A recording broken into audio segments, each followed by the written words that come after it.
Good afternoon, Yorktown. It's Supervisor Matt Slater coming to you live from Town Hall, bringing you another COVID-19 update. It is Friday, January 8th. I'm thrilled and honored to be joined by our County Executive, George Latimer. George, thanks so much for joining us today. Mr. Supervisor, it's a pleasure to be with you. We're just going to go through the numbers really quickly for our community. Today, from the information that we received from the Department of Health, there were 25 new confirmed COVID-19 cases. Again, that's 25 individuals who tested positive for the COVID-19 virus. And there are now 475 individuals that we know are considered contagious with the COVID-19 virus. Again, in that 2-week period, that qualifies as an active case. So 25 new, 475 active. I want to go right to our county executive, who, with his help and partnership for the town of Yorktown, has some very important news to share about what is going to be happening here on Monday and Tuesday. Mr. County Executive, do you want to share? Sure. Well, Matt, we're very happy to work in partnership with the town, and we think that's always the best way to operate between the county government, town government, and all the municipal governments in Westchester County in terms of COVID testing, and to try to make it as accessible and as easy for people to get COVID testing as possible. And we have certain challenges in some of our urban areas, and we have challenges in our areas that are less densely populated. And we certainly try to target our senior population. I know that's a great priority for you here in Yorktown. So in Jefferson Valley, at the Jefferson Community Center, coming up this Monday from 10 to 5:30, and again Tuesday from 10 to 5:30, we have a state-supported COVID testing initiative, and there is a registration link that's important to do. But we encourage people to be tested to find out whether they do or don't have the COVID virus. Matt has been, you've been very clear about this. I've tried to be clear about this in my updates as well. It's important to test to know, because if you do have the virus, you need to quarantine, isolate yourself so that you don't spread it to other people. And it's important to know. If you are clear, then it's a snapshot. You're clear at the moment that the test has come through, and that gives you some comfort. It doesn't mean we can stop wearing masks. It doesn't mean that we can stop social distancing. But, obviously, there's a certain relief factor that comes knowing that you're tested negative. I've actually been tested twice. We had two potential exposures, once here in the governmental setting and once in my, my family life. And both times, there's a certain nervousness. Do I have it? What's going to happen? How's it going to affect me? And I certainly have had friends who have suffered greatly from COVID. And I've had some other friends who've been able to, handle it. Their natural antibodies fight it off. And I guess the younger, the healthier you are, the more likely it is you'll do it. But it's not automatic. Some young people have a rough go of it. So the testing made available, in an area convenient for you, right on Hill Boulevard at the Jefferson Community Center, we think is a good thing. And we're appreciative of the state. Both you and I have worked in state capacities previously, and we like it when the state helps us out. And we think it's good for the residents of Yorktown. And so again, Monday, Tuesday, 10 to 5:30, Jefferson Community Center, 3500 Hill Boulevard, Jefferson Valley, for testing. And by the way, this is something that we do in many places. We've been able to work with the Westchester Medical Center, and we've done this in Kisco and Ossining and Sleepy Hollow, Tarrytown, Peekskill, Portchester. So no one's fingering Yorktown uniquely. We think it's a plus. And obviously, when we have a town government that's willing to work with us and the state, it makes it a lot easier. Well, I genuinely want to thank you for bringing this really important service to our community. We do hear from residents on a daily basis, who want to get tested and are looking for places to get tested. And so having this service that the county is providing is going to go a long way for our residents and for our community. There is a link that we're going to be sharing on the town's Facebook page. We'll also be emailing it out and putting it out through all of our social media channels that residents are required to use in order to reserve their time for the testing. Again, both Monday and Tuesday, it's going to be in the Annex building up at Jefferson Village. And this wouldn't have happened without our county executive. So I really want to thank you, County Executive Latimer, for bringing this to our town and providing this really important service for our residents. While we have some time, if you can, I just want to talk briefly about the vaccine. That's clearly on everyone's mind. Every day it seems we hear from the state of new people who are going to be able to be qualified to get vaccinated. We heard today that even though we're still focused on the 1A phase, 1B has been a little bit more defined to include teachers and education workers, all first responders, public safety workers, public transit workers, and our seniors over 75. And I just wanted to see, Mr. County Executive, from your standpoint, what you can share with our residents and what they can come to expect about the vaccine distribution as that continues to unfold. Sure. Well, I was just talking with your two county legislators, Vedant Gosling and Colin Smith, about this. And, we treat the governor's announcement as a welcomed announcement. We want as broad a possible cohort to be available to take the vaccines. And, ultimately, the vaccines, will, in theory, if they're efficacious, which we are told they are, will prevent us from getting the disease and therefore make us more likely to re-engage in the economy of the society. And it's not just because we want a social connection, but we know that our businesses are hurting. We care, you care, we care deeply about what's happening to our businesses, but we're never going to get the restaurant business. We're never going to get the retail business until people can feel comfortable to go out in the society. The vaccine is that light at the end of the tunnel, but we're still in the tunnel. So the basic structure is this. The governor, as we have talked about, you and I many times before, has established his superior executive authority to set the rules for how we deal with this disease. Under normal circumstances, a town supervisor and a county executive have executive authority within certain parameters. But so the governor has determined that there's going to be a statewide approach to this is within his authority. And they laid out a few weeks ago a series of phases for vaccine distribution and priority levels of people, starting with smaller but in very important categories of people before we get to the general population. And, the natural question, I had somebody catch me after Mass on Sunday, and he says, I have a mother who's a certain age and she's got these different health issues. When can she get the vaccine? Where can I send her to get it? Right. It is the question of the day, other than why are the Knicks good all of a sudden?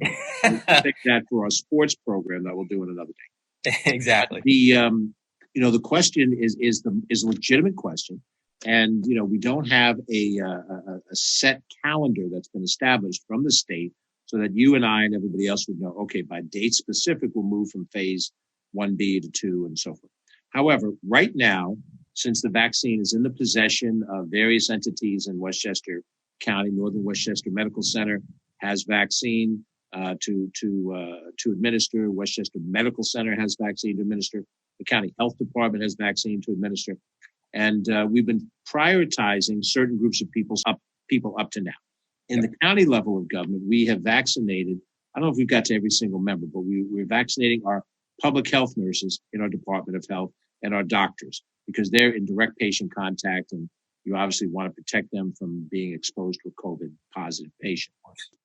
We've vaccinated nurses that we have in the Department of Social Services. Same reason. They go out and deal with social service recipients in a family setting or in the clinic, and we want them to be protected.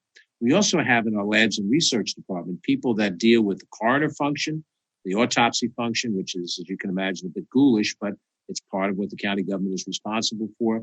Many of the people in labs and research deal with lab specimens and tests, and we don't know what's in what they're handling. So we want them to be protected as well. So that's the original cohort that the county health department allocation was to be responsible for. And we were given 500 doses on Tuesday. And we've started to give them out a little bit on Tuesday, mostly Wednesday and Thursday all day. And now today, Friday, as we come to the end of the day. Probably when the day closes, we'll be somewhere in the range of 400, slightly more than 400 doses administered within that cohort of people. However, more than just those people are eligible. So what our county health department did was send out, sort of the all points bulletin to the other categories that were listed as being eligible for vaccine administration right now. And that includes EMS workers for obvious reasons. I'm just going to read down the list to make sure I don't miss any of them. Speech pathologists, occupational therapists, school nurses, pharmacists, and people who I guess work in that context of pharmacies, and some funeral directors.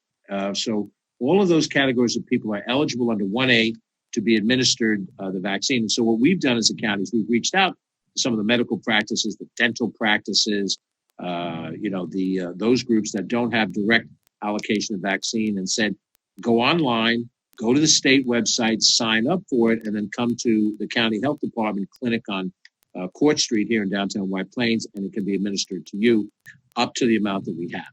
Now, today we received an additional 330 doses that was reallocated from the Montefiore health system, and you may follow that in the media. We're not involved in why that happened, but they had the confidence in the county to give us the additional 330 doses.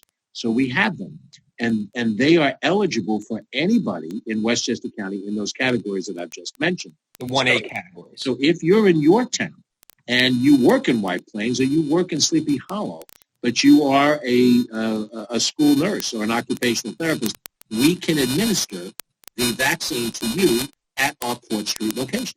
Right. And so anybody who's watching this, or, you get on the email, I heard that guy Latimer say this, and, go online and find it, find the information. We're happy to share that with you. As of Monday, the governor just adjusted his rules somewhat, and it was welcomed because he opened it up. And it opens it up to include some first responder categories, police, fire, and so forth. It also represents public transit employees for logical reasons. We run a bus system. A person has COVID, they're home, they're not driving the bus. You lose enough bus drivers, you can't meet all the routes. Right. And I know in northern Westchester, the Beeline bus system is not as extensive in other parts of the county, particularly in the southern part of the county. We have some heavy routes and repetitious, service over the course of the day. So the governor is announcing that on Monday, the biggest news is elderly New Yorkers are going to be eligible. Now, that means people of a certain age and older. So they've divided the senior citizen cohort into senior seniors and junior seniors. So I must say, for the first time in the last 15 years, somebody has said, I'm a younger senior, meaning from 65 to 75. We are not yet in the cohort. So if you're 65, 66, 67, like I am, 68, you got to hold your jets. But if you're 75 or older, you are now eligible as of Monday, and Monday is right around the corner, to be able to receive a vaccine. And they're also talking about certain individuals who have, compromised immune systems and serious illness. The smartest thing to do is call your family doctor. Call the doctor that you rely on. You have kids at home. You must have your wife and the pediatrician all the time in dialogue and speed dial. And, talk to your family doctor and say, hey, doc, I know I'm in this category. Does this make me eligible? And if he says yes, then you go online, you set the appointment up. Now, I know Yorktown and White Plains are not right around the corner from each other, but we will at the county in that particular location be able to give you the vaccine. We won't give the vaccine to you if you're like me, a junior senior, and who is not uniquely ill in some fashion, nor for the vast majority of the population. That's what will come later when we have enough product and we've figured out how many distribution locations we're going to have. Because it's one thing to have a target group and have them come to a couple of locations. We think the county center will ultimately make a very good vaccination area, big, space to work with. But you can get, say, for the sake of argument, all the firefighters in Westchester County to come in shifts and come to the county center and get vaccinated. But once we want to start vaccinating every man, woman, and child in the county, which is how we're going to get past this pandemic, then we're going to have to make vaccine locations more readily available. And that is what the governor and the state folks are working on. They'll work with our help, with your help. We'll figure it out. You'll say, hey, George, this is a good place for Yorktown. And you and I will talk to the governor's people and we'll loop in other elected officials and we'll try to make a case that this is the right place for Yorktown, for Somers, for Portland, and across the board. But again, we've watched on TV, there's some states out there that sort of opened it up to everybody, long lines, 4-hour lines, and then they run out of product before the last guy in line gets it, and people are upset. We have to try to avoid that. We have to do advanced planning. The state has to give us clear direction, and then towns and counties work together as partners, and we'll get this thing done. Yeah, that's exactly right. And I already did talk to your staff to make sure that Yorktown's on the radar as a distribution point once we get to that point in the process. But for our residents, again, as you heard from our county executive, and I do want to thank the county because the first batch in the town of Yorktown to receive the vaccine was actually our Yorktown EMS workers, our YVAC, our MVAC, our ambulance corps members, and they were down working with the county and received it down at Westchester Medical Center. So we really do appreciate that distribution.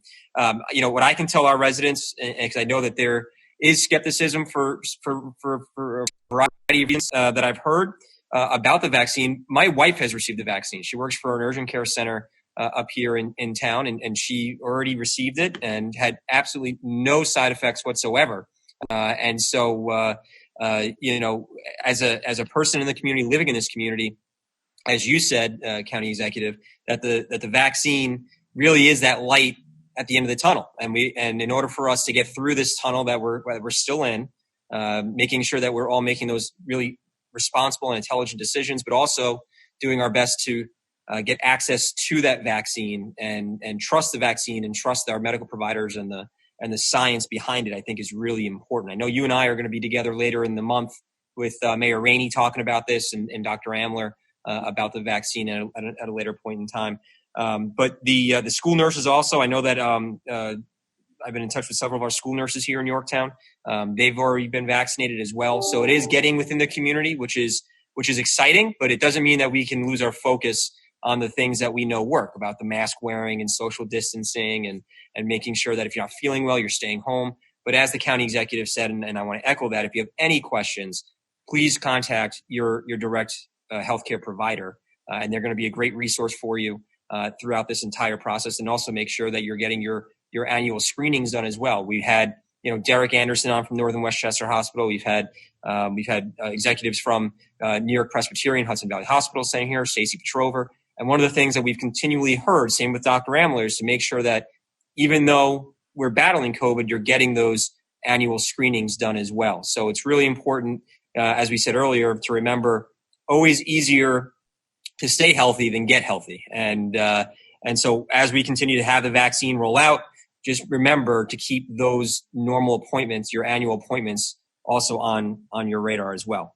But this is great news for the town of Yorktown, both the vaccine distribution as it continues to expand, but also, again, just to reemphasize the testing that's going to take place this coming Monday and this coming Tuesday over at Jefferson Village, which is, again, right off of Hill Street. And that's going to be, again, from 10 a.m. to 5:30 p.m., courtesy of Westchester County.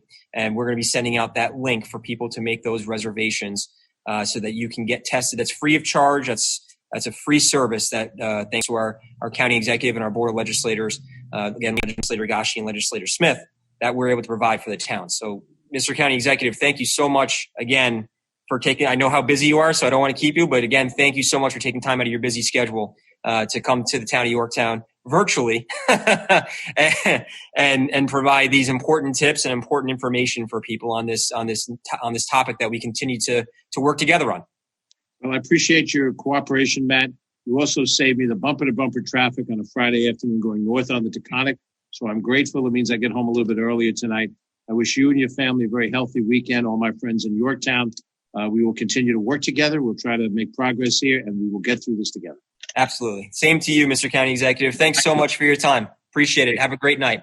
All right, Yorktown, stay well, stay healthy. And if we have any new information, we'll be sure to provide it to you as soon as we can. Have a great weekend. Look for that link to sign up for your reservation to take advantage of the free testing service that's be coming to town both Monday and Tuesday, courtesy of Westchester County. Thanks so much. Stay well.